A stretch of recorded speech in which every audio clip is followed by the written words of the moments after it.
देखिए बेटा, हमारा टॉपिक चल रहा है सरयू काव्यखंड का अध्याय 8 राम की शक्ति पूजा। अभी तक हमने पढ़ा कि श्री राम रावण की संभावित जो विजय थी उस विजय से निराश हो रहे थे। उसका कारण मैंने आपको बताया। कारण क्या था? कारण था रावण के साथ में शक्ति का होना, दुर्गा का होना। इस वजह से श्री राम ये समझ रहे थे कि हमारी जो विजय है वह है राक्षसों से नहीं रही, अब हमारा युद्ध रहा है शक्ति के साथ में, और शक्ति के साथ में युद्ध होने पर विजय प्राप्त करना असंभव है।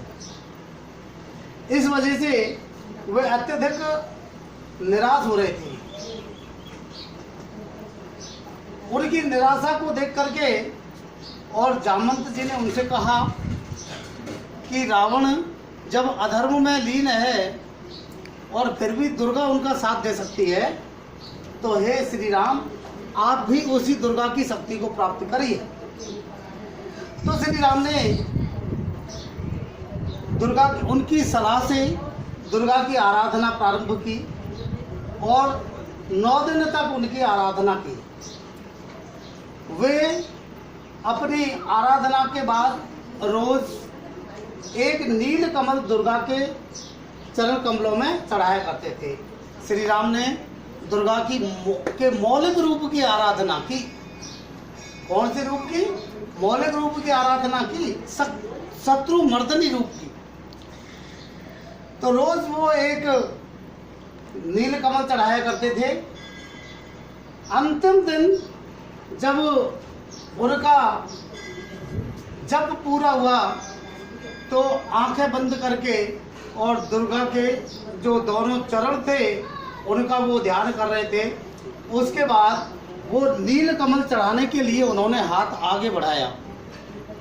नील कमल चढ़ाने के लिए हाथ आगे बढ़ाया तो उन्हें नील कमल नहीं मिला।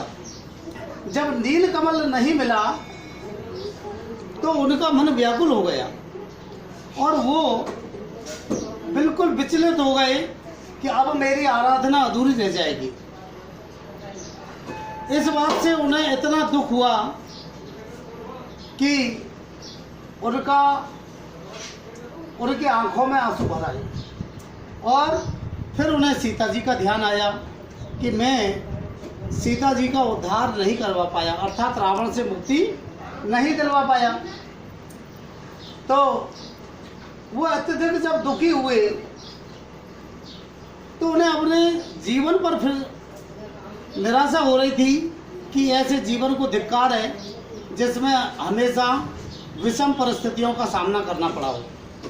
ऐसे जीवन को धिक्कार है, ऐसे साधनों को धिक्कार है जिनके लिए सदा ही हमेशा ही निरंतर शोध की जाती रही हो परंतु सफलता प्राप्त नहीं हो। इस प्रकार वे अत्यधिक दुखी हो गए और निराश हो गए। तब उन्हें उनके मन में दोबारा कुछ ऐसी भावना थी मन में, जो भावना से ऊपर उठ करके उनकी बुद्धि के दुर्ग में उनकी चेतना लौटी, अर्थात वे कुछ विचार करने लगे और विचार करने लगे तो उन्हें याद आया कि मेरी माता मुझे नील कमल कहा करती, वो कमल नेत्र कहा करती थी, कमल नयन। तो कमल नयन कहा करती थी, तो इस हिसाब से मेरी आंखों के रूप में अभी 2 कमल मेरे पास शेष हैं। इस प्रकार मैं अपनी एक आंख को दुर्गा के चरणों में अर्पित करके अपनी इस साधना को पूरी करूंगा।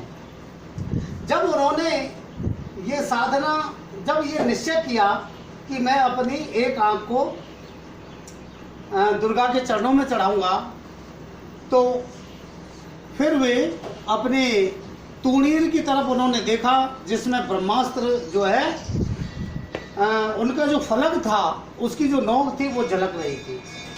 उस महाफलक को निकाल कर, उस बाण को, ब्रह्मास्त्र को निकाल करके उसका महाफलक जो उसकी नोक है वो उन्होंने बाएं हाथ में पकड़ी और दाएं हाथ में दाहिनी आंख को पकड़ा और दाहिनी आंख को पकड़ करके और जैसे ही वो दुर्गा के ऊपर उसको चढ़ाने के लिए निकालने लगे तो देवी दुर्गा का तुरंत उदय हो गया, अर्थात देवी दुर्गा प्रकट हो गई। और देवी दुर्गा जो प्रकट हो गई तो उन्होंने फिर श्री राम से क्या कहा और दुर्गा का रूप कैसा था उसका वर्णन इन पंक्तियों में किया गया है। आप देखिए, तो दुर्गा ने कहा, साधु साधु साधक धीर धर्म धन्य राम, कि हे धर्म रूपी धन वाले धैर्यशाली साधक राम, तुम धन्य हो, तुम धन्य हो। साधु साधु, बहुत अच्छा, बहुत अच्छा, बहुत अच्छा। दुर्गा ने कहा कि हे धर्म रूपी धन वाले धैर्यशाली राम, बहुत अच्छा, बहुत अच्छा, तुम धन्य हो। साधु का मतलब होता है अच्छा। तो हे साधु, हे धर्म रूपी धन वाले धैर्यशाली साधक राम, बहुत अच्छा, बहुत अच्छा, तुम धन्य हो। ऐसा कह करके कह लिया भगवती ने राघव का हस्त थाम। ऐसा कह करके भगवती दुर्गा ने राघव, रघुकुल के स्वामी श्री राम का लिया हस्त थाम, यानी हाथ थाम लिया। जैसे वो अपने नेत्र को निकालने लगे तो ऐसा कह करके और दुर्गा ने श्री राम के हाथ को रोक लिया, अर्थात वो अपनी आंख को जो निकाल रहे थे। इसी पंक्ति पढ़ते ध्यान जे को पढ़ाऊं जे तो ऐसा कहकर के और उन्होंने श्री राम के हाथ को थाम लिया। देखा राम ने सामने श्री दुर्गा भास्वर, श्री राम ने देखा कि सामने दुर्गा जी थी जिनका रूप चमकता हुआ था। सामने श्री दुर्गा जी थी और उनका रूप चमकता हुआ था, प्रकट रूप हुआ। असुर स्कंद वाम पद, असुर स्कंद पर, जिनका बायां पैर, वाम यानी बायां, पद यानी पैर, जिनका बायां पैर असुर स्कंद पर, असुर यानी राक्षस, स्कंद यानी कंधा, तो जिनका बायां पैर किस पर था? राक्षस के कंधे पर था। दुर्गा का रूप कैसा था उसका वर्णन चल रहा है। तो उनका जो बायां, देवी दुर्गा का जो बायां पैर था वो राक्षस के कंधे पर था, रहा दक्षिण हरि पर। और जो दाहिना पैर, दक्षिण यानी दाहिना, और जो दाहिना पैर था वो हरि पर, हरि यानी शेर। तो उनका जो दाहिना पैर था वो शेर के ऊपर था। किसके ऊपर था? शेर पर था। यानी बायां पैर तो राक्षस के कंधे पर था और दायां पैर किस पर था? शेर पर था। ज्योतिर्मय रूप, उनका दुर्गा का जो रूप था वो कैसा था? ज्योतिर्मय, प्रकाशवान रूप था, चमकता हुआ उनका रूप था। हस्त 10 विविध अस्त्र सज्जत, और उनके जो 10 हाथ थे, हस्त 10, हस्त यानी हाथ, तो 10 हाथ थे जिनमें विविध अस्त्र सज्जत, जिनमें विविध प्रकार के अस्त्र सजे हुए थे। विविध प्रकार के अस्त्र सजे हुए थे। दुर्गा के 10 हाथ थे और उनमें विविध प्रकार के अस्त्र सजे हुए थे। मंद स्मित मुख, और जिनके मुख पर मंद मुस्कान थी। स्मित यानी मुस्कान, जिनके मुख पर मंद मंद मुस्कान थी। लख हुई विश्व की श्री लज्जत, दुर्गा के इस रूप को देख करके इस संसार की जो शोभा है, श्री है, वो भी लज्जित हो गई। दुर्गा का रूप इतना सुंदर था कि इस संसार की जो सुंदरता है, इस संसार की जो शोभा है, वो भी उस रूप को देख करके लज्जित हो गई। है दक्षिण में लक्ष्मी सरस्वती बाम, उनके दाहिने भाग में लक्ष्मी थी। दाहिने भाग में कौन थी? लक्ष्मी थी। और सरस्वती वाम भाग, और जिनके बाएं भाग में सरस्वती थी, जिनके बाएं भाग में क्या थी? सरस्वती थी। जिनके बाएं भाग में सरस्वती थी। है दक्षिण में लक्ष्मी सरस्वती, वाम भाग जिनके जो है दाहिने भाग में लक्ष्मी थी और बाएं भाग में सरस्वती विराजमान थी। दक्षिण गणेश कार्तिक ऋण, दक्षिण गणेश कार्तिक वाम रण रंग राग, कार्तिक वाम रण रंग राग। तो जिनके फिर दक्षिण भाग में जो है गणेश जी थे और बाएं भाग में रण के रंग में जिनका रण का रंग ही, युद्ध का रंग ही जिनका राग है, ऐसे कार्तिकेय विराजमान थे। दुर्गा के दाहिने भाग में जो है गणेश जी और बाएं भाग में जो है कार्तिक विराजमान थे। मस्तक पर शंकर, जिनके सिर पर शंकर विराजमान थे। मस्तक पर शंकर, पद पद्मों पर श्रद्धा भर, जिनके बाएं मस्तक पर शिव विराजमान थे और पद पद्मों पर श्रद्धा भर, जिनके पद चरण रूपी कमलों पर श्रद्धा से भर करके, ऐसा उनका रूप था, जिनके चरण रूपी कमलों पर श्रद्धा से भर करके श्री राघव हुए प्रणत मंद स्वर बंदन कर।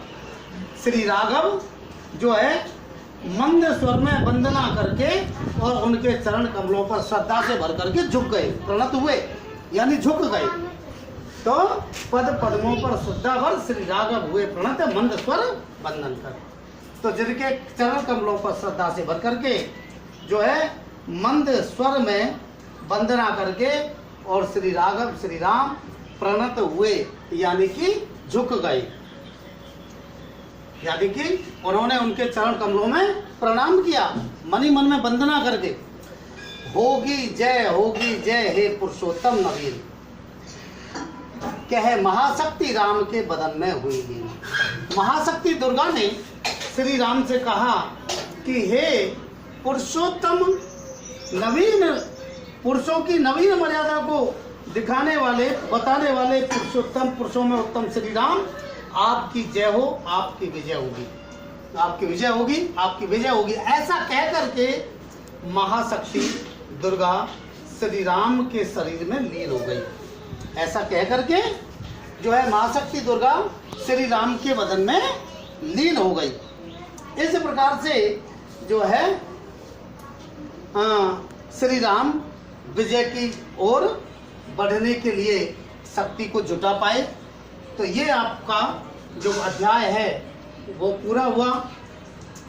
इसमें दीपसा, रूपक, परिकर, अनुप्रास आदि अलंकार हैं। अब इसमें अनुप्रास देखिए, साधु साधु में पुनरुक्ति प्रकाश है, साधु साधु साधक में अनुप्रास है, धीर, धन, धन, धन्य, इनमें अनुप्रास अलंकार है, दीपसा अलंकार है और जो है परिकर अलंकार है, रूपक अलंकार, ये जो है अलंकार हैं।